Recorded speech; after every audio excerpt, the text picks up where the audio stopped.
Okay, so Boker Tov, today's Daf Yomi is 61. Samach Aleph, we're going to start today's Daf Yomi, which is on the bottom of Samach Hamabez, on the bottom of 60b. The Gemara tells us the Mishamsha Bei Rechaya, somebody who has intercourse next to a mill, Habu B'nei Nechvi, they're going to have children who are epileptic. The Mamash Masha Al Ara, if you have intercourse on the ground, Habu B'nei Shimuta, you'll have children which have long necks. The Darcha Al Ramav, a woman steps on Rama de Chamra, she steps on donkey excrement while she is pregnant. Habu B'nei Girdani, she's going to have children who are bald. The Acha Chardala, if a woman while she's pregnant eats mustard, Habu B'nei Zilzalani, she's going to have children who have, or his eyes are always teary. The Acha Tachli, if she's eating cress while she's pregnant, Havu B'nei Dolfi, she's going to have children. Excuse me, if she eats the mustard, that's Zilzalani, that's Raptana, those are gluttonous. But she eats the cress, Havu B'nei Dolfani, then she's going to have the children whose eyes are always teary. The Acha Monini, if she eats the Monini, which is small fish, Havu B'nei Matzitzi Eina, she's going to have children who are always, whose eyes are always blinking and fluttering. The Acha Gargushta, if she eats earth, Havu B'nei Mechuari, she's going to have children who are always ugly. The Shatya Shechra, if she's drinking beer, Havu B'nei Uchmi, she'll have dark children. The Acha Bisra Shatya Chamer, if she eats meat and drinks wine, Havu B'nei Bari, that's good thing to do according to the Talmud. You have healthy children. They couldn't have really believed in all of this. So then, defended because the point is that today we say that the bodies have changed, Nishtanu Ateva, so we don't apply these things literally. The Acha B'nei, somebody who eats eggs when they are pregnant, Havu B'nei Einane, you're going to have children with very big eyes. The Acha Kavari, if she ate fish while she was pregnant, Havu B'nei Chinani, she's going to have children which are Balei Chein Rashi says, very good children. The Acha Karpasa, if she ate karpas, parsley or lettuce, or not lettuce, parsley or celery, Havu B'nei Ziyutni, then she's going to have children who are very, they have a very glow to them.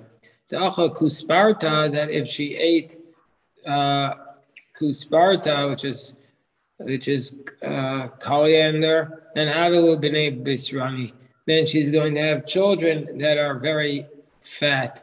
The Acha Esroga, if she's going to eat esrog fruit, Havu B'nei Rechani, she's going to have children who smell very, very nicely. So then they say, Barte de Shibur Malka, the daughter of King Shabor, Achaba Ima Esroga, the mother ate an esrog. And they used to take the daughter, so the mother ate an esrog while she was pregnant with her daughter, and then the daughter, they used to sit on the table where they kept all her father's spices. Rav Huna, Badakon Rav Huna, so Barachinana. So says Rav Huna that Rav Huna Barachinana once checked us. She said, let's say she wants to nurse. He says, I don't want to nurse. Shomin la. We listen to her. Why? Sarah Dida. If she says she wants to nurse, and he says I don't want her to nurse, it's her pain. So therefore we listen to her. Rashi says, why is it her pain? Because she's got a lot of milk and she has to express the milk. Otherwise she can be in pain. But other commentaries say, what are you talking about? She can express it in ways other than nursing. So Rambam says she'll have the pain of not having the attachment to the baby. It's her business. Others say it's just her business, nothing to do with you. But let's say he wants her to nurse. She doesn't want her to nurse. Mahu, what do we say there? Do we say ko hecha delav orcha? So there, any situation where it wasn't her family's practice, shomin la. But then we listen to her if she doesn't want to nurse. But it was her family's practice. V'hu av orchai, but it was not his family's practice. Then what do we say? Basar didayas leading, we follow his practice and we don't make her do it. Oh, basar didas leading, we follow her practice and make her do it. Peshit nolei meha, we learn it from this. Oeimo ve'eno yeredesimo. She goes up to his level, but she doesn't go down to his level. So meaning to say, she goes up to his level. And it was the higher level not to have to nurse it. You could hire a wet nurse. What's the verse? It says about when Avimelech kidnapped Sarah, it says that she was Be'ulas Baal, meaning to say, what we read it not as Be'ulas, that she was married, but Be'ulas, that she went up to her, Sarah went up to her husband's level. Baal Yasoshal Baal, you go up to the husband's level, but you don't go down. Rabbi Lazar Omer Mahacha, Rabbi Lazar says from here, from Chava, Ki here I saw Aim Kochai, that Chava, that she was considered, even after she sinned, she was considered, after Adam sinned and got punished, she was considered the mother of every living creature. She was given for life and not for pain, meaning to say she goes up but not down. Let's say the woman, we learned in the Mishnah that if she brought in a maid, a woman has to do 7 tasks. But even if she brought in a maid, if she brings in one maid, then she gets to limit the number of tasks she has to do, but she still has to do some of them. That if she brings in a shifcha, if she brings in one maid, it says she then no longer has to do 3 of the tasks. She doesn't have to grind, she doesn't have to bake, and she doesn't have to grind the grain, she doesn't have to bake the bread or cook the food. So the Gemara says Hashara Avda, but the other 4 she has to do. But why? Why doesn't she say to him, Aili Slicha Isisa Becharikai? Why didn't she say to him, I brought you in a maid in my place, meaning to say, Rash says is my place. Rash says, Lashon Chidiki Karen, meaning Pekidas Makom. You fill my place. So she says, I brought in somebody. Why do I have to do the remaining tasks? Why do I have to? They're talking about what were the 4 remaining tasks that they had listed. Were we had them back on the test on the base. That the remaining tasks were that she would have had to do the laundry and also nurse and make the bed and make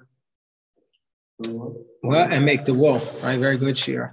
So why didn't she say that? So she says, but why do I have to do those things? I brought you in a maid. So the Gemara says, well, so the Gemara answers,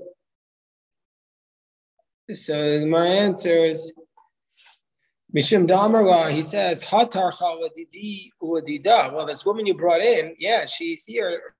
She'll work for me and she'll work for herself. Who's going to work for you now? You still have to do these things. But Shtaim, let's say she brings in 2 maids, well, then she no longer has to cook and she no longer has to nurse. But she has to do the other things, like making the wool. Why does she have to do that? Why doesn't she say,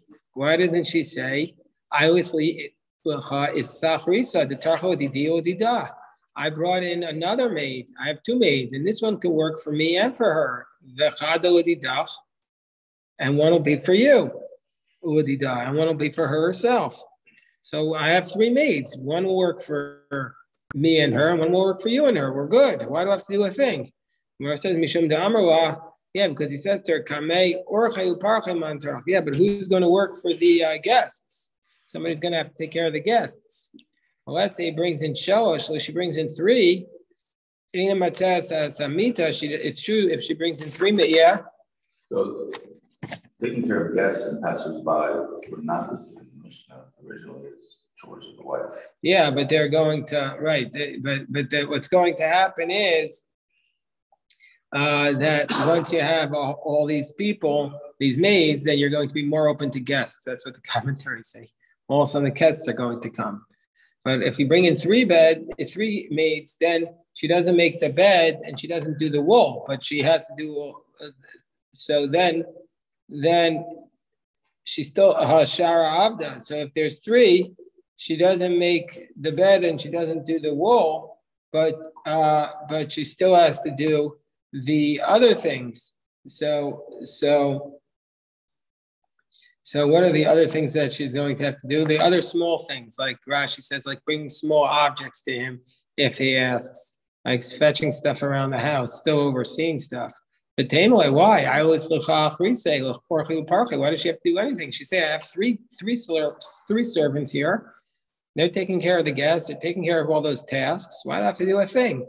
Because he says, well, now I have a lot of people in the household. I have a lot of guests, and more people with more guests. So he says, well, I feel arbanami. Well, there's 4 too. She should have to do anything. Why does it say for 4? She gets to sit on her throne. The Gemara says, well, yeah. Keeping the official, once you have 4, then it's already a management team, and they all help each other.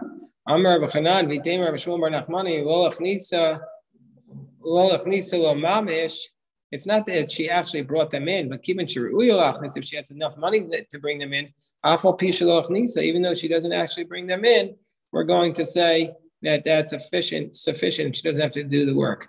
Tana, we learned in the Bryce, if she brought in the money or if she just saved it from her by being frugal and she saved the money, that's also the same thing. She gets 4 servants, Yosheves Bekatedra. She sits on her throne, meaning she sits on the chair, she doesn't have to do anything. Even though she sits on her chair, she has 4, she doesn't do any work. She still has to do some work. She still has to pour the cup of wine for her husband. She still has to wash the bed, make the bed, and also she still has to help him bathe. Rashi says when it says make the bed, it doesn't really mean make the bed, but it means she like fluffs up the sheets and the blankets and the pillows to make them look nice. And the reason is this is not work. This is miloi dechiba, Rashi says. This is expressions of love. It's his way of being romantic between the husband and wife. And it's not like the other work, which is actually work. This is just things that are affectionate between the husband and the wife. So that's what she's still required to do. She still has to do those things. Does she have to do if the man doesn't like it? If the man doesn't like it, no, then she doesn't have to do it. And she washes his hands and face. Anything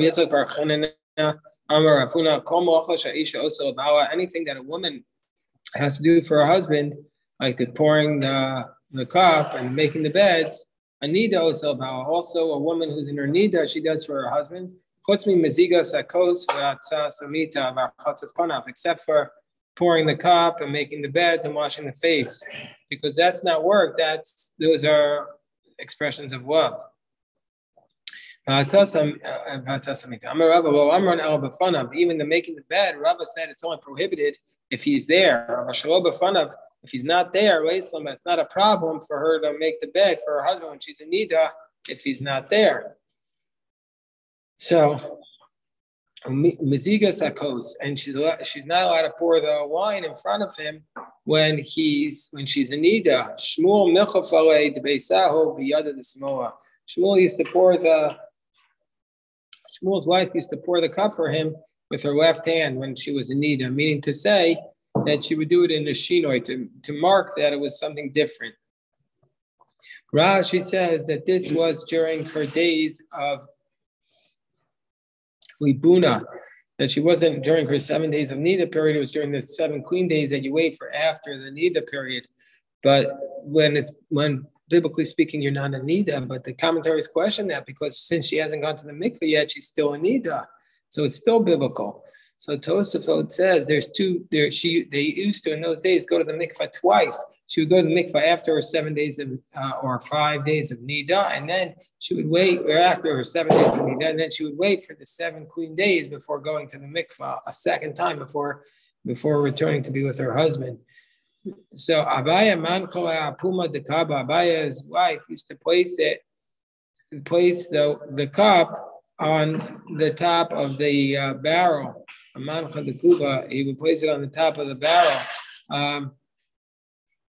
Rava Abe Sadia. Rava used to place the cup next to their pillow, next to their bed, and Rav Papa Ashar Shifa, Rav Papa's wife, would place the cup of wine on the bench. Amar Rav Yitzchak bar Chananya, Amar Rav Huna, Kol Ma'ashin Bifnei Hashimush. And now that we stated something about Rav Yitzchak bar Chananya, we stated other things. He said, Kol Ma'ashin Bifnei Hashamish Chutz Mi Batzar V'Yayin. He says you can always make the waiter wait till the end of the meal, except if you're serving meat and wine, because then the waiter is going to get really desiring to eat it, and he's going to get messed up, and he could get sick. It's if it's special fatty meat and old wine. If it's fatty meat the whole year, you can't make him wait. The old wine, especially in the summer when it has a very strong aroma, the waiter is going to get all worked up if he has to wait for it. I was once standing in front of Shmuel, the Aisue Tavshila the Arde, he brought me mushrooms. And if he hadn't given it to me right away, he stopped me. I would have gotten sick. I was once standing in front of Rav Kahana. They gave me turnips cut very nicely in vinegar.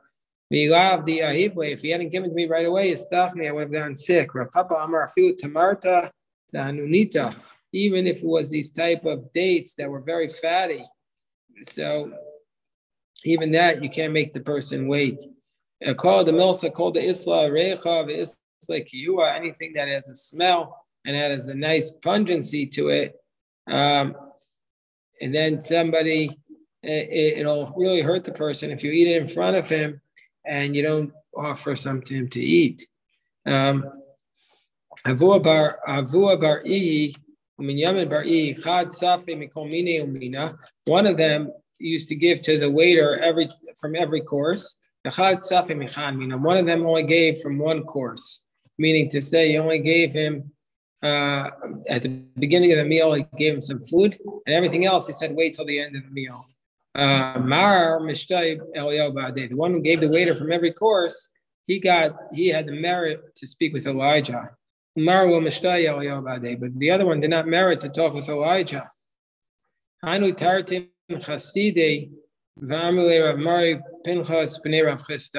There were these, so there was these two Hasidim, and some say it was Ramari and Rav Pinchas B'nei Rav Chisda. Mar Kadam Sapi, Mar Ma'achar Sapi. One used to give the waiter before he gave to himself, and the other used to give the waiter only at the end of the meal. He would give him, but only after he first fed everybody else. So then, to Kadam Sapi, the one who gave the waiter first, Elyo Mishtai Badei. Elyo actually used to speak with him. The Me'achar Sapi, the one who gave the waiter later, well Mishtai Elyo Badei. Elijah didn't speak with him.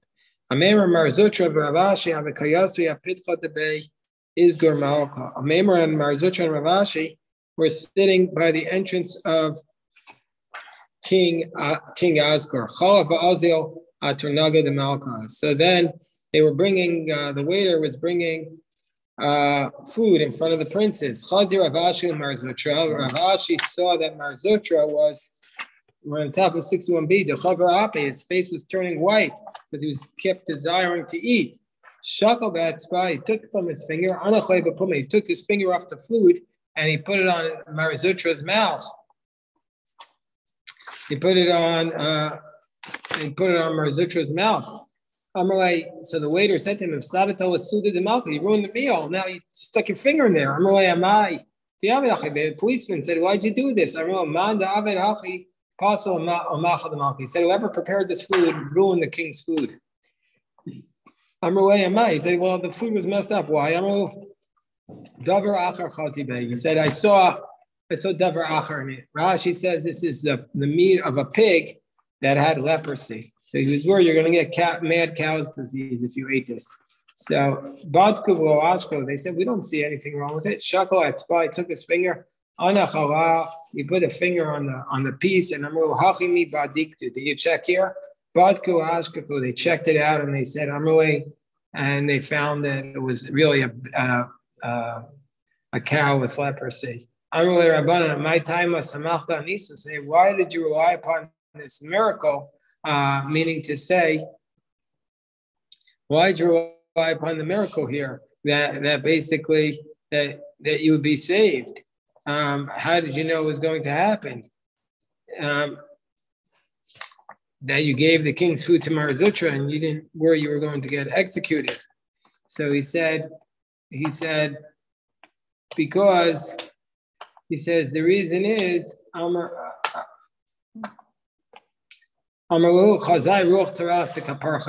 saw he was getting very sick. I saw that this saras was flying, fluttering over Marazutra, and it was dangerous for him. There was a Roman, he said to a woman, he said to this woman, you marry me. She said to him, well, I'm not going to marry you. He brought a pomegranate and he broke it in half. He ate it in front of her. She kept having saliva in her mouth. She was so desirous to eat the pomegranate. She kept swallowing it. He didn't give it to her. She became translucent. In the end, he said to her, if I'll heal you, will you marry me? And she said, yeah. I see. He brought a pomegranate and he broke it in half. He ate in front of her. She said to her, he now said to her, any saliva you have in your mouth, Tov Shaddai, spit it out. Tov Shaddai, spit it out, Adenafka Mina, until it all went out. Kihutza Yarka, like it went out. Basically, he all kept spitting it out until, like it went out like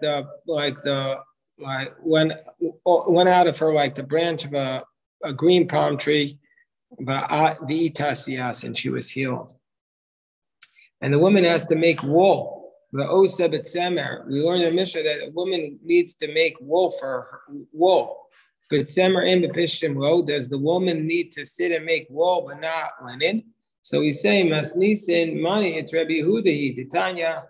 That means to say, what do we say in our Mishnah on Nun Tesama days? We said that even if she brought in 100 maids, we force her to make wool. Because if she stays around, that leads to promiscuity. If she stays around not working. So the Gemara says she needs to make wool, not linen. Masnitzin money. It's Rabbi Yehuda. Tanya eno kofel lo amo lefana fnei aviv lo amo lefnei bino. We don't force her to stand before her father and work before her son. We don't make her provide the straw for his animal. But but we do before the cattle. What's the difference between an animal and a camel and a cattle? Rashi says behemto is the sus v'chamor, because shein mizuyanim it's all in revia, because there we're worried about bestiality with the wife of a bakar, but cattle eino lahut achar revias isha ve'en yitzur nikar kolkach fikach ein isha nistislo. The woman's not attracted. And Rashi says also a bikaros nekevos that refers to female cows, whereas the animals we don't force to do so are the male animals. In those days, I guess must have been a problem. So Rabbi Yehuda says afin kofel asos pishtin. We also don't force her to make linen, and so therefore we force her to make wool, but not linen. Pishtin, the linen gives her bad breath. And also what it does is it messes up the lips. It makes the lips longer because you need to always be sucking on a thread, I guess. That's Roman kind. Rabbi Eliezer says, Rabbi Eliezer says, even if she brings in 100 maids, we force her to do work, because if she doesn't work, it causes shiamu. Even if so, Rabbi Shimon Gamliel says, even if she brings in 100, Rabbi Eliezer says, we force her to do the wool. Otherwise, it causes zima. Amar of Malkio, Amar of Hadabar, Avalocha, Rabbi Eliezer. The law is like Rabbi Eliezer. Even if she brings in 100 maids, we make her do work. Number of Chanina, Breda, Ravika, Shfod, Shvachos, Vegumos.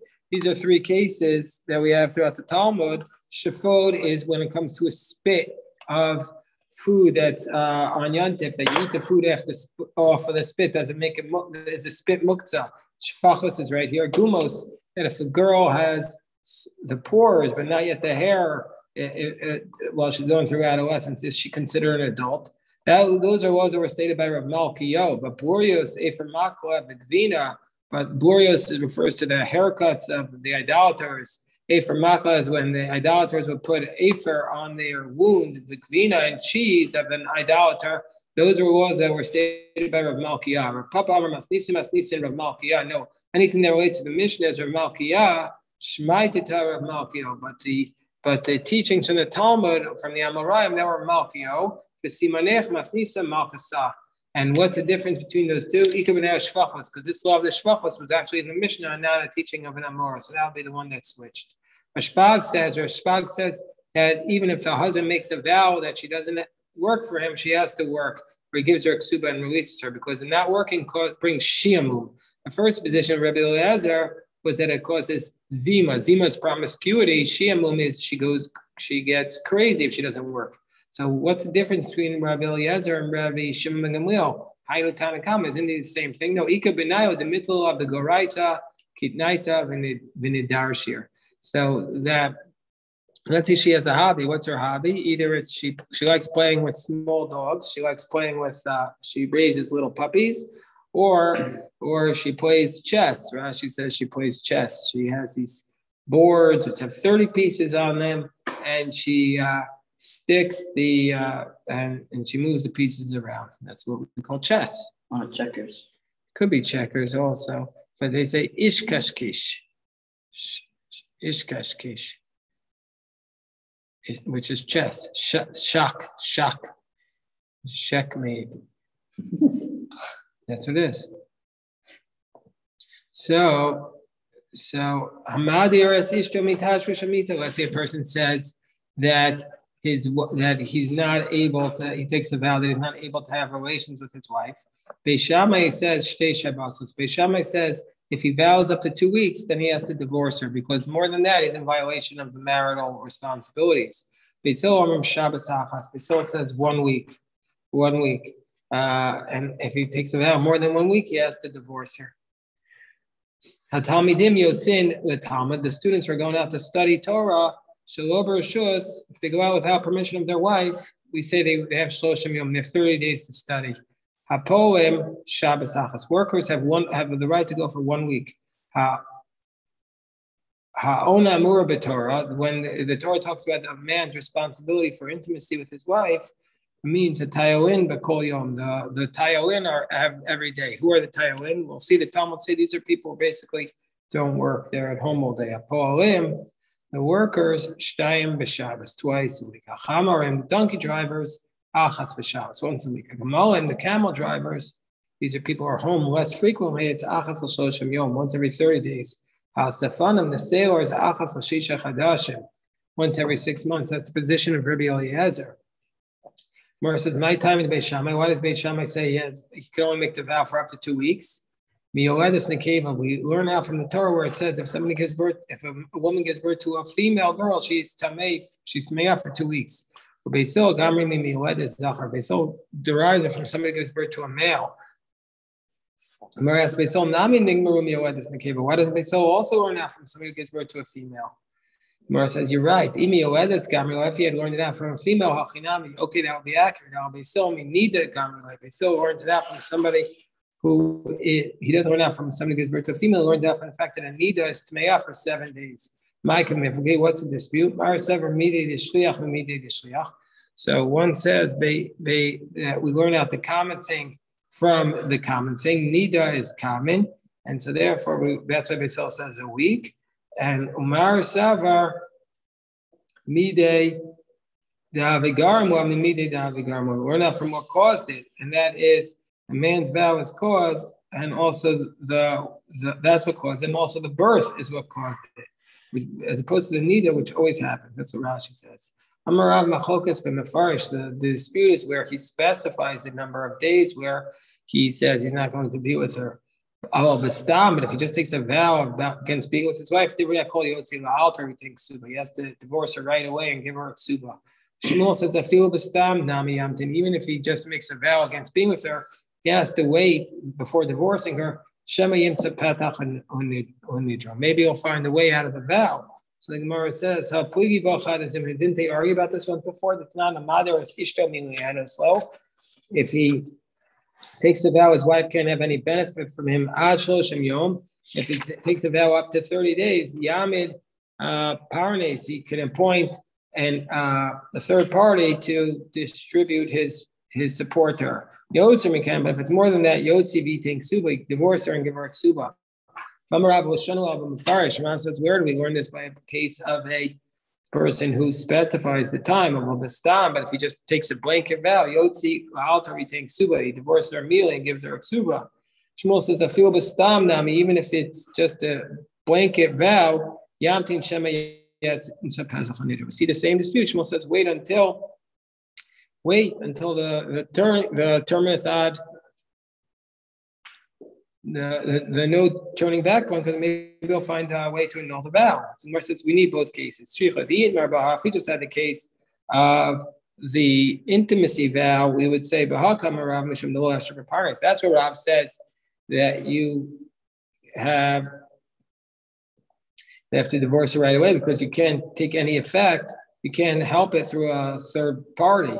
But with the case of the support, we might have thought the Efshar Parnes, maybe where it's just support, maybe he would admit to Shmuel. If we just had the case of the third party vow, maybe Bahi Kamar Shmuel. That's where Shmuel says, wait, but maybe where it's the intimacy, maybe he would agree with Rav.